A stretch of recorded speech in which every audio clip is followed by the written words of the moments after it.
How do we define low and high intensity training? Before we talk about how to implement different training methods for running, we need to answer this question. Hey guys, it's JP, and in this video, I will help you understand how to describe intensity or effort for running so it can help guide your training to improve your running performance. For any training process, it is important to define intensity or effort of the activity. However, this can vary across different kinds of activities. When lifting weights, ways to describe different levels of intensity are through things like 1 rep max, which is defined as the maximal weight a person can lift only one time or repetition. While this can be useful when performing resistance exercises, this does not apply for running.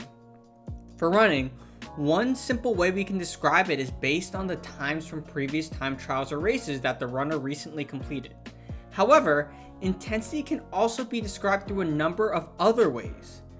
This is important to consider as level of performance can change daily. This is why one day you can feel fast and light, and other days you can feel slow and sluggish. Using other forms to describe intensity can help account for these variations. By considering multiple approaches to assess intensity or effort, you can get a better understanding of yourself, which will lead to better training. Now, the other common approaches to doing this are 1. Heart rate.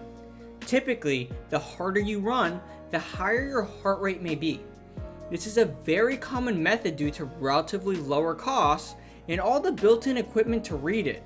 However, accuracy of these readings on certain equipment is another thing to think about, but that is for another video.